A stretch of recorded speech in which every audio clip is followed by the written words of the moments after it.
नमस्कार मंडळी, माझं नाव आहे अभिषेक राणे आणि तुम्ही बघत आहात आपल्या सर्वांचं चॅनल ज्याचं नाव आहे बोलूया बिंदास्त. सो आज पण तुम्हाला दादूस दिसत नाही आहे या एपिसोडमध्ये. कारण काय झालं की आम्ही त्याच दिवशी 2 एपिसोड शूट केले आणि बिचाराला त्या दिवशी बरं नव्हतं. सो पण काय नाही, मी त्याला आता रामबाण उपाय दिला आहे आणि तो बरा झालाच आहे.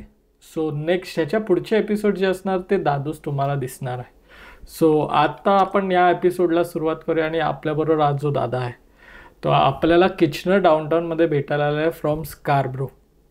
सो आपण आता मी जास्ती वेळ नाही घालवत कारण आपल्याला दादाशी गप्पा मारायचा आणि तो दादा आपल्याला वॉटरलू आणि किचनरबद्दल पण माहिती देणार आहे. कारण तो आधी इथे राहिला आहे, 6 वर्ष तो इथे होता आणि मग तो आता याच वर्षी स्कारब्रोला मूव्ह झाला आहे. सो आता आपण डायरेक्ट दादाशी बोलूया आणि दादाशी गप्पा मारूया. सो प्रणव दादा, येस, वेलकम टू बोलूया बिंदास. Thank you so much. ती आपल्या सगळ्या ऑडियन्सला तुझ्याबद्दल एक छोटीशी माहिती दे. ओके, नमस्ते. नाव प्रणव महाले. कॅनडामध्ये लँड झालो 2018, 1 मे 2018ला. रिटर्नचं तिकीट बघितलं 5 मे 2018ला. पण थोडीशी हिंमत करून की म्हटलं नाही, चला आपण हे पाऊल उचललं आहे तर let's go with the flow. आणि एक 5 मेचा दिवस आहे आणि आजचा दिवस आहे. कॅनडामध्ये 6 वर्ष झाले.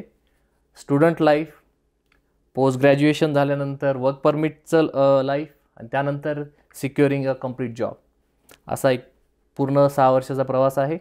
सो तुला आता म्हणजे आता तर तुला सगळं, तू जसं बोललास की तुझा जॉब सिक्युअर आहे. येस, 6 वर्ष आणि तुझ्या डोक्यात एक गोष्ट होती की तुला 5 मेला परत म्हणजे 3-4 दिवसात तुला परत असं वाटत होतं.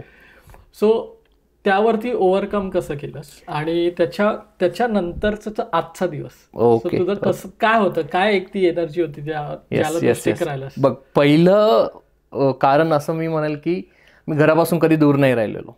माझं डिप्लोमाचं शिक्षण, डिग्रीचं शिक्षण माझं सगळं नाशिकमध्येच. मी प्रॉपर नाशिकचा आहे, ठीक आहे. तर सर्व काही नाशिक. आणि नाशिक म्हणजे की एक नाशिक असं आहे की त्याचा मी आशिक आहे, ठीक आहे. असं एक आमच्याकडे नाशिकमध्ये बोलतात, राईट. तर 1 मेला मी लँड झाल्यानंतर जेव्हा 2 मेला मी सकाळी उठलो, पहिलं कम्प्लीट ब्लँक. काहीच नाही, काहीच कळत नाही की तुम्ही काय करणार आहात पुढे. तुमचे मित्र नाही, काहीच नाही. आणि पूर्ण कॅनडा असं तुमच्यावर असं एकवटून जातं की तुमच्या मनावर दडपण येतं की अरे बापरे. आणि सगळ्यात पहिला प्रश्न येतो की आपण राईट डिसिजन घेतलं की नाही. आपण आणि त्यावेळी कॉन्ट्रीब्युटिंग फॅक्टर असतात की तुम्ही इतका खर्च करून आलेत, सर्व काही करून आलेत, राईट. आणि मग घरच्यांच्या अपेक्षा, हे ते, की आपल्याकडे एक नॉर्मल असतं ना की क्या कहेंगे लोक, राईट. आणि तो it will haunt you down, right. म्हणून मग मी तेव्हा असं विचार केला की नाही, चला आपण एक रिक्वेस्ट पाठवूया कॉलेजला की रिफंड द्या. आणि मी 5 मेला चाललो घरी. हां, लिटरली म्हणजे I was literally checking the flights 5 मेला की आपण या टाईमची फ्लाईट घेऊ. पण म्हटलं ठीक आहे, थोडंसं थांबा. आपण इम्पल्सिव्ह डिसिजन घेतोय.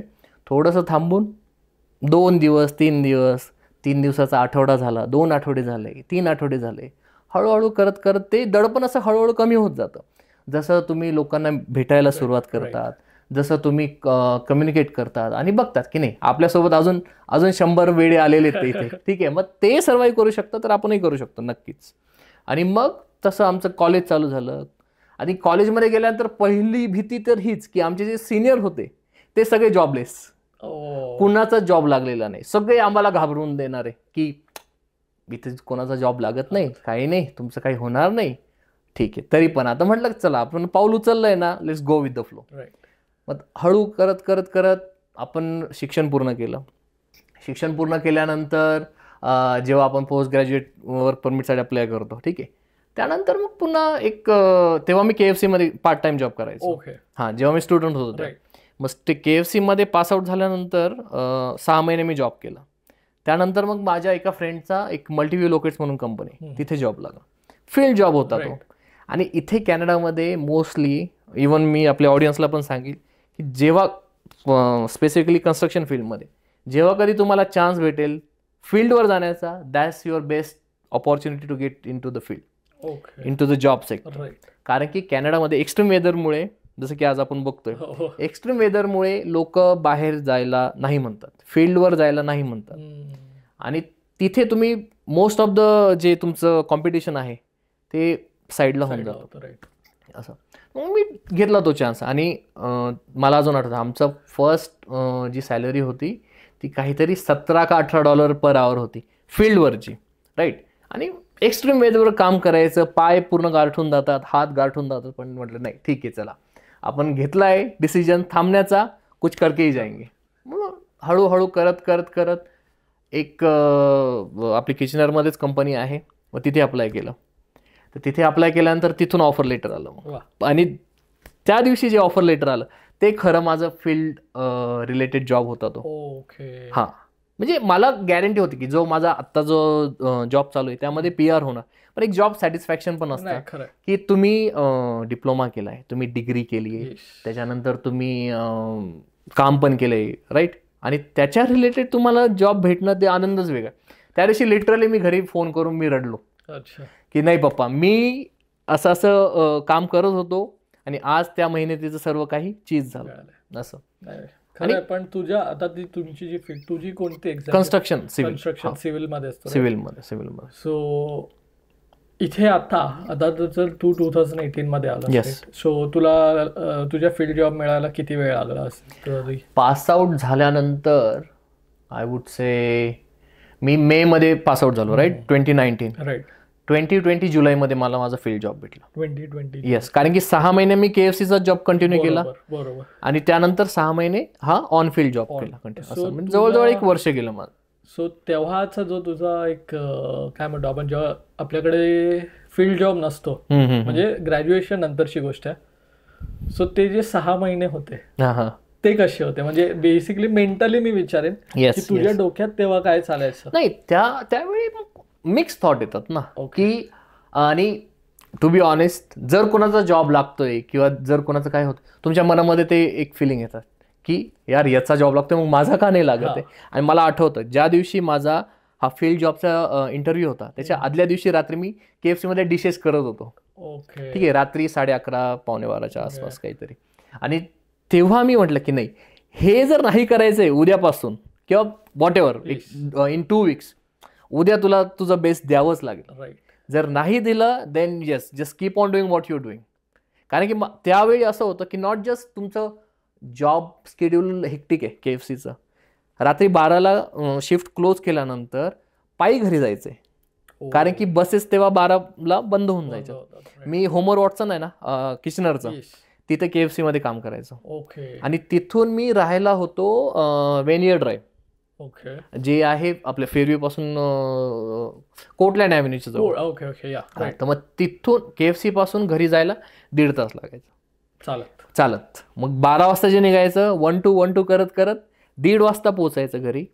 घरी जाऊन एग बॉईल करायची, 1 कप दूध घ्यायचं, ते प्यायचं आणि झोपून घ्यायचं. आणि ॲट दॅट टाईम, म्हणजे कुठल्याही जॉबमध्ये तुम्ही नवीन स्टार्ट करतात, तुम्हाला नवीन एम्प्लॉय म्हणून तुम्हाला ते टेस्ट करतात. मग मला असं करत होते ते की क्लोज पण करायचं आणि दुसऱ्या दिवशी सकाळी ओपन पण करायचं 7ला असं. म्हणजे व्हॉट एव्हर टाईम फ्रेम मला जो झोपण्याचा होता, ठीक आहे, आता 7ला जर तुम्हाला ओपन करायचं आहे, तुम्हाला 6ला उठायचं आहे, राईट. नाही, ॲक्च्युली 6ला तुम्हाला निघायचं आहे, 6ला निघायचं असेल तर 5ला उठायचं आहे. म्हणजे मग 1:30ला झोपल्यानंतर तुम्हाला लगेच झोप पण लागत नाही. तुम्हाला सगळं ते बाजूला सारून तरी बळजबरी डोळे बंद करून पडून घ्यायचे आणि मग तुम्ही उठणार सकाळी 5ला. आणि मग तुमचं पुन्हा डे शेड्यूलचं, आणि हे सगळं काही करून तुम्हाला तुमचं एज्युकेशन पण करायचं. कारण की इथे आपल्यासारखं नाही की AT-KT बसली आणि 500 रुपयामध्ये फॉर्म भरून झालं क्लिअर. नाही, इथे तुम्हाला इंटरनॅशनल फी लागते. ते पण एक मनामध्ये भीती होती असं. पण तेच आताचे म्हणजे युजली आम्ही पण त्यातूनच गेलो. मला पण असं 4 महिने, पण मी स्वतःला लकी मानतो की मला जे जॉब्स मिळाले नंतर ते सगळे फील्ड रिलेटेडच. Okay, very good. सो त्यातून मग ज्यांना कोणाला होऊ शकतं तशी मदत केली. तर तेव्हा जेव्हा तू इथे होतास, त्या इनिशियल डेज मध्ये आपण जेव्हा इथे, जसं तू बोललास की तू फॅमिलीपासून दूर नाही, मी पण तसाच होतो. पण माझी फील्डच अशी असल्या कारणामुळे की मी घरातून बाहेर जास्ती वेळ असायचो. पण मी जेव्हा टाइम द्यायचो घरच्यांना, तेव्हा मग घरच्यांना टाइम असं असायचं. पण मग तू इथे आल्यावरती जेव्हा तुझे इनिशियल जे फ्रेंड्स असतात म्हणतो ना आपण, ते कसे तुम्ही तेव्हा कसे भेटले आणि काय आहे ती स्टोरी? हे बघा, आता इनिशियली जेव्हा मी म्हणजे इंडियामधनंच मी घर बुक करून आलो होतो, राईट, की मला अशाशा घरामध्ये राहायचं, वेनियर ड्राईव्हचं जे घर होतं ते. तर तिथे माझे सर्व रूममेट होते साऊथ इंडियन्स. ओके, ठीक आहे. आता तेही सिक्युअर्ड फील नाही करत, आपणही थोडी भीती घेऊन येतो मनामध्ये. मग ते इनिशियल जो फॉर्म असतो ना, आपण ज्याला म्हणतो की फॉर्मिंग स्टेज असतं, ठीक आहे, फॉर्मिंग, नॉर्मिंग, स्टॉर्मिंग, एडजोरिंग, ठीक आहे. तर मग फॉर्मिंग स्टेजमध्येच तुम्हाला सगळे प्रॉब्लेम फेस करावे लागतात. मग त्यांचं फूड वेगळं आहे, आपलं फूड वेगळं आहे. मग तो डिशेस नाही करत, मग आपण करतो. मग ते अप अँड डाऊन होतो. फायनली एक त्यात असं होतं की त्यापैकी एक माझा क्लासमेटच होता, तोही सिव्हिल इंजिनियर होता. मग वी गॉट अलॉंग, राईट. आणि मग आम्ही कॉलेजला सोबत जायला लागलो, अभ्यास सोबत करायला लागलो. हळूहळू मग प्रोसेस होत गेला. आणि सगळ्यात मोठं रिलीफ भेटतो की जेव्हा तुमचा पहिला पार्ट टाइम जॉब लागतो. मला आठवतं माझा पहिला जॉब 15 जूनला लागला होता. ओके. हा, म्हणजे एक महिना, पण तो 1 महिना सुद्धा, कारण की माझ्यासोबत जे मुलं आलेले होते ते फॅक्टरी शिफ्ट करायचे. तेव्हा फॅक्टरी शिफ्ट खूप फेमस होते की तुम्हाला पैसे कमवायचे, तुम्ही जा ब्रँडफर्डला जाऊन तुम्ही PNGची शिफ्ट करा आणि तिथे पैसे कमवा. मग जोपर्यंत जॉब लागत नाही, सकाळी 5ला उठायचं, PNGची शिफ्ट करायला जायचं. मला अजून आठवतं पहिल्या दिवशी जेव्हा मी PNGची शिफ्ट करायला गेलो, त्यांनी ते त्यांचं टी-शर्ट असतो तो विकत घ्यायचा असतो, $15चा. तर $15 त्या टी-शर्टचे, $15 राईड अँड शेअरचे, $30 तिथेच गेले. ते देताना असं माझा हात असा थरथरला होता की ठीक आहे काही नाही, हे जसे जात आहेत तसे परत पण येतील. असं एकच दिवस केलं मी शिफ्ट. मी म्हटलं नाही, अजून काहीतरी आपण एक्सप्लोर करू. कारण की शिफ्टवरनं आल्यानंतर तुमच्यामध्ये कुठलीच एनर्जी राहत नाही, तुम्हाला स्ट्रेट अवे तुम्हाला झोपून घ्यायचं आहे. मग जसं टाईम गेला आणि मला आठवतं की माझी बाकीचे मित्र घेऊन यायचे, हे बघ माझा या वीकचा पेचेक इतका आला आहे, या वीकचा पेचेक माझा $220 आला आहे. आणि तेव्हा मी शेअरिंगमध्ये राहायचो, तेव्हा माझं रेंटच काहीतरी $275 होतो. हां, तर मग त्यांचे चेक बघायचो मी, मला असं अरे हे तर माझं रेंट आहे असं. पण ठीक आहे, काय हरकत नाही. जसं प्रवाहामध्ये गेलो आणि ज्या दिवशी KFCचा जॉब लागला, ठीक आहे चला काय हरकत नाही, गॅरंटीड 20 hours वीकली, काही प्रॉब्लेम नाही, मग आपण करत जाऊ. आणि KFCने भरपूर सपोर्ट केला मला. KFC मध्ये ॲश्युअर्ड हे होतं, इन्कम होतं, मग त्यानुसार एक रुटीन फिक्स झालं की मग तुम्ही सर्व करू शकता असं. पण खरंच म्हणजे युजली ही एक बेसिकली एव्हरी इंटरनॅशनल स्टुडंट प्रत्येकाची स्टोरी, असं सगळ्यांचे वेगळे वेगळे ॲस्पेक्ट्स असतात. जसं आता तू पण बोललास की टेक्स करेज नाही म्हटलं तरी की सेट आउट की तू 1 तारखेला आलास आणि 5 तारखेला 100 ते तर होतच की मी म्हटलं नाही चला आपण घरी जाऊ, आपला बिझनेस आहे. कारण बॅक होम मी हे करत होतो, कॉन्ट्रॅक्टर होतो मी, गव्हर्नमेंट कॉन्ट्रॅक्टर. हां, म्हटलं चला आपल्याकडे एक फॉल बॅक प्लॅन आहे, घरी जाऊ, पप्पा काही नाही 2 दिवस बोलतील आणि आपण त्यांना कन्व्हिन्स करून हे करून घेऊ, आपला बिझनेस कंटिन्यू करू.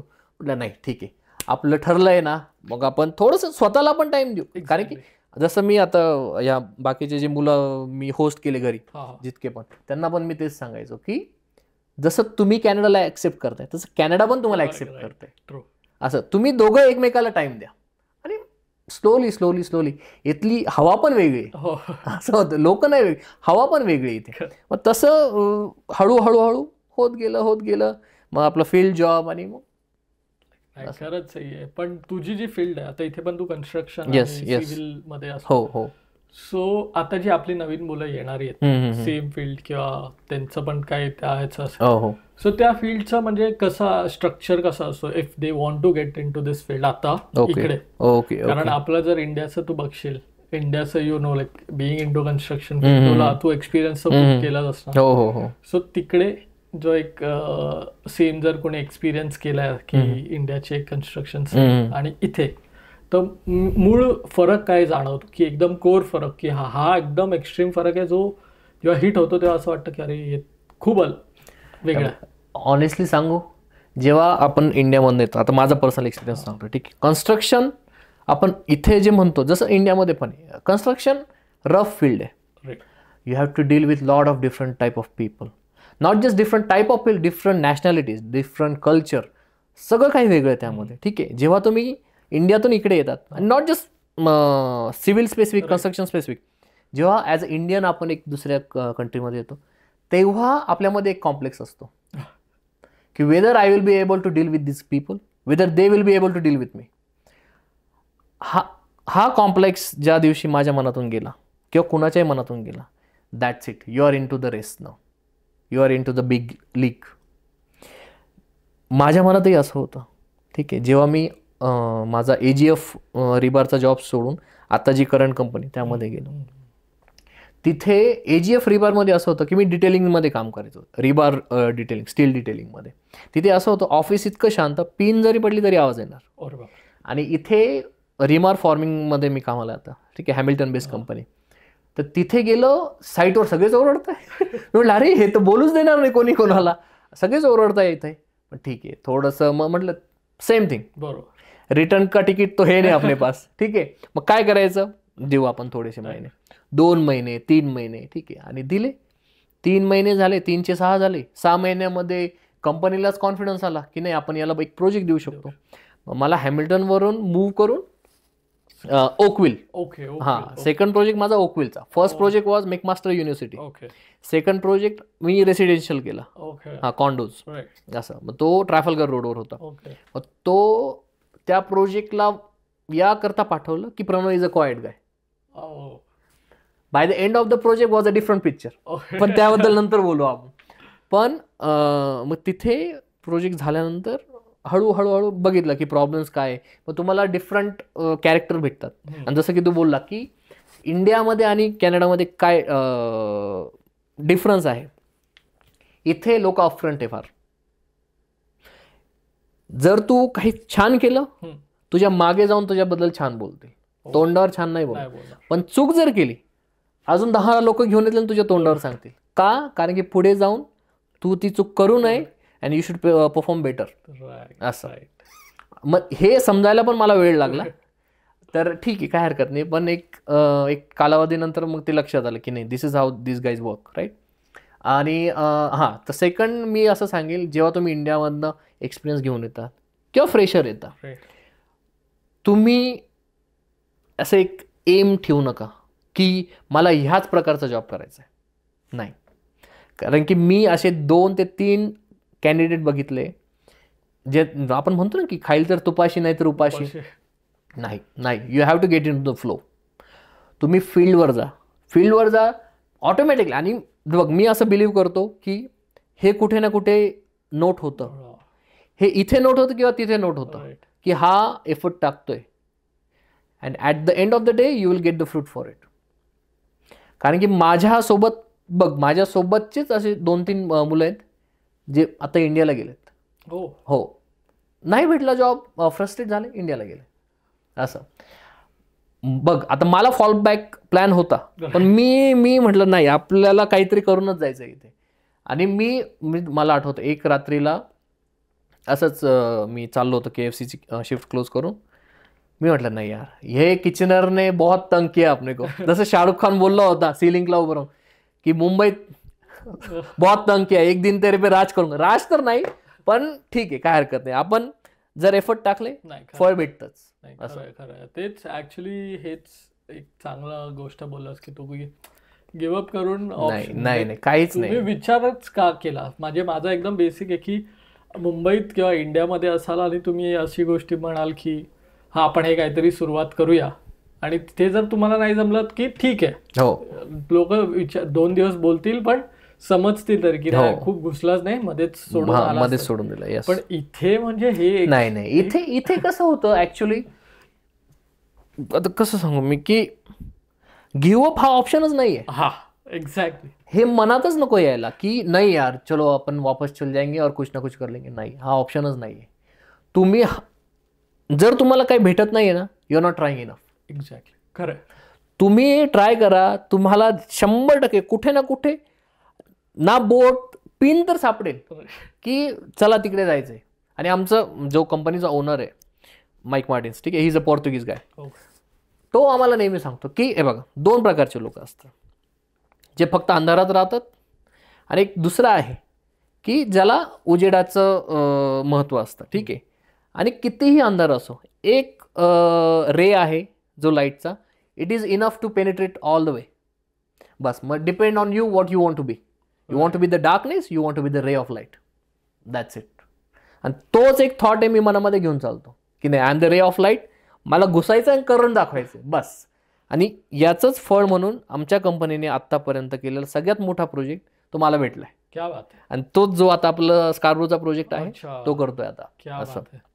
नाही खरंच म्हणजे आता पण आपले येणारे किंवा इथे आहेत तुम्ही आणि जर तुम्ही सिव्हिलमध्ये किंवा कन्स्ट्रक्शनमध्ये असाल सो प्रणव दादाची आम्ही लिंक्डइन, इंस्टाग्राम्स त्याचे सगळे डिटेल्स आम्ही डिस्क्रिप्शनमध्ये लिंक केलेले आहेत.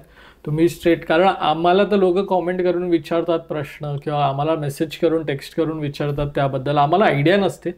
सो इट इज बेटर की तुम्ही आपल्याकडे प्रोफेशनल्स आहेत आणि ते लोक आपल्याकडे वेळ काढून येत आहेत. सो इट इज बेटर तुम्ही त्यांनाच डिरेक्टली या डिस्क्रिप्शन्समध्ये क्लिक करून त्यांना जेवढी हेल्प होऊ शकते ते करायला तयार आहेत. सो दादा तुझ्याशी गप्पा मारून तर आता आमचं काय होतं आहे माहिती आहे, बोलूया बिंदास सुरू झाल्यापासून आम्हाला ना वेगळ्या वेगळ्या फील्ड्सबद्दल कळत आहे. राईट. म्हणजे आम्ही या फील्डशी किंवा दादूस पण या फील्डशी नाही, तो IT मधून आहे. ओके. सो पण आम्हाला वेगळ्या वेगळ्या फील्ड्समधून कळल्याबद्दल थोडंसं एक्साइटमेंट होते की आता ह्याच्या आधी जेव्हा कोण रोशन दादाचं स्वतःचं कंपनी आहे त्याचा एक वेगळा कॉन्सेप्ट म्हणून एक नेहा दिदी आलेली त्याचा एक वेगळा स्वतःची कंपनी आहे तिचं एक वेगळं हे आहे. सो ते जेव्हा कळतं आणि ते जेव्हा आपल्याला असं असतं की आपल्या इथे आपल्याला माहिती नसतं. आताची नवीन मुलं येतात ना त्यांचा प्रॉब्लेम हा होतो की त्यांना ना माहिती नसते की आपण युजली हेच करतो इथे कसं की इथे कम्युनिटी बेस्ड लगेच लोक कनेक्ट होतात.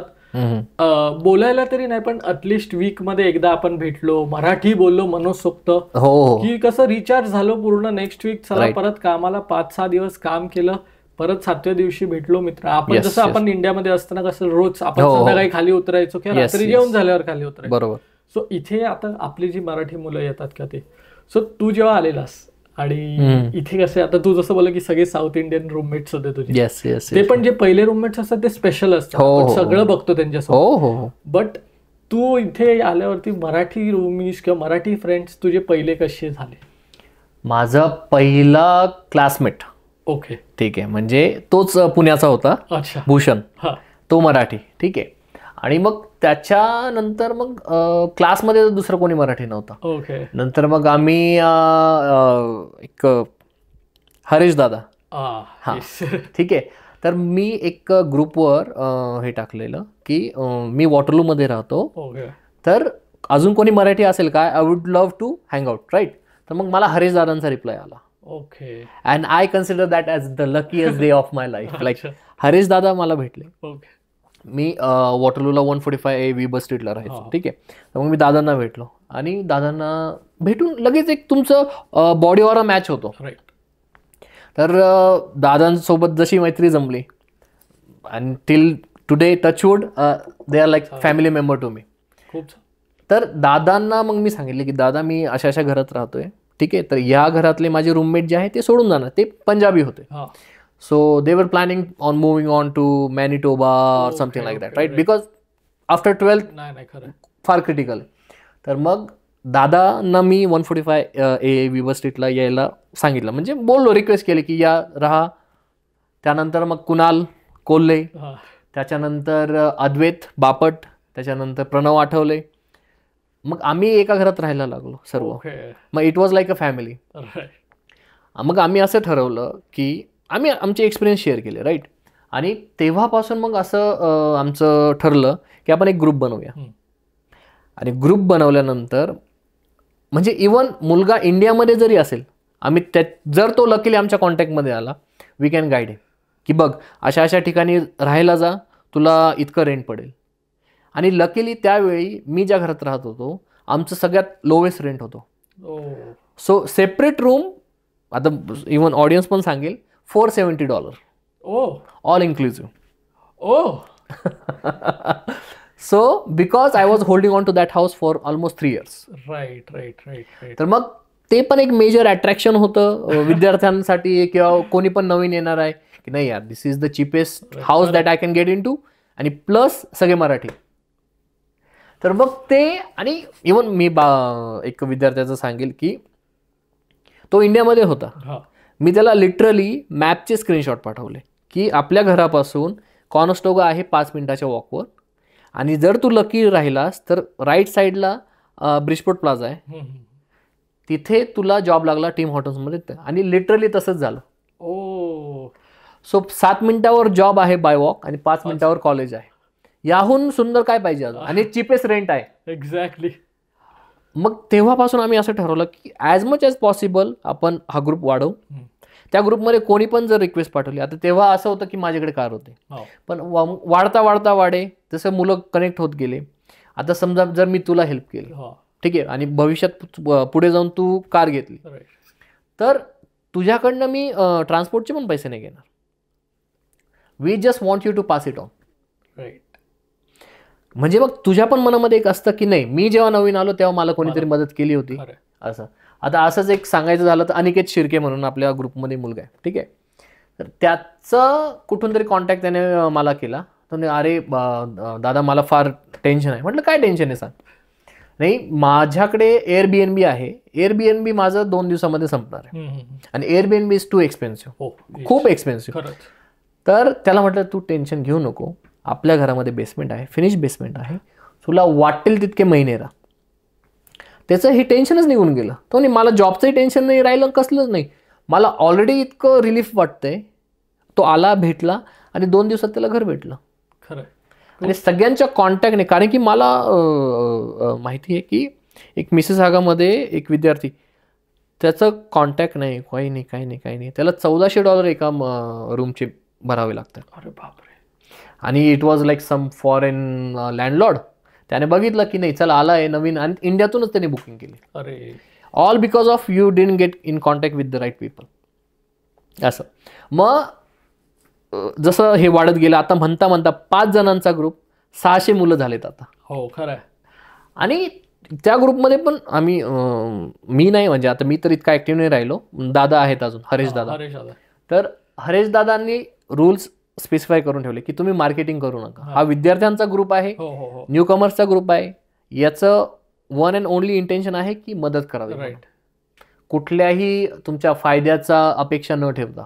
ओके. बस. आणि तो ग्रुप अजून चालू आहे. नाही खरंच आम्ही तर हरेश दादाला सांगतो, हरेश दादाला पण आम्हाला बोलवायचं आहे या पॉडकास्टवर. त्या आता तूच नाही, मी हरेश दादा मी सांगतो, तुम्ही या पुढच्या पॉडकास्टमध्ये, तुम्ही दिसले पाहिजे. तुम्हाला आणि जर कोणी नवीन गेस्ट हवे असतील सो त्यांना पण टॅग करा किंवा आम्हाला सांगा, आम्ही डायरेक्टली त्यांच्याशी बोलून त्यांना आणण्याचा प्रयत्न करणारच आहोत. सो आणि अजून एक गोष्ट, आता दादूस नाही तर दादूस नेहमी मला आठवण करून देतो की आपला मीटअप होणार आहे लवकरच. सो तेव्हा आम्ही आतापर्यंत जेवढे गेस्ट्स आणलेत त्यांना आणि अजून खूप आपले जे मराठी कम्युनिटी आहेत त्यांच्याशी भेटून आपण एका ऑल अंडर वन रूफ जे म्हणतो की सगळ्यांशी फेस टू फेस बोलायला आम्ही अशी एक मीटअपचा प्लॅन करतो आहोत. सो जर तुम्हाला मीटअप्स ऑर्गनाईज करणं किंवा मीटअप्स कसे ऑर्गनाईज करायचे आहेत, आम्हाला एवढी आयडिया नाही आहे, बट आम्हाला हेल्पची गरज लागणार आहे. सो जर तुमच्याकडे कोणी असेल किंवा तुम्ही करू शकता सो प्लीज आम्हाला अप्रोच करा, खूप मदत होईल. आणि प्लीज असंच प्रेम आशीर्वाद राहू द्या, कारण तुम्ही आहात म्हणून आमचं हे चॅनल आणि आम्हालाही मोटिवेशन मिळतात की लोक आमचा व्हिडिओ बघतात आणि एवढं प्रेम देतात. So thank you so much. हा एपिसोड कसा वाटला आहे नक्की कळवा आणि शेअर करा. हे आहे आपल्या सर्वांचं चॅनल, दादूच्या वतीने पण मीच बोलतो की हे आहे आपल्या सर्वांचं चॅनल ज्याचं नाव आहे बोलूया बिंदास.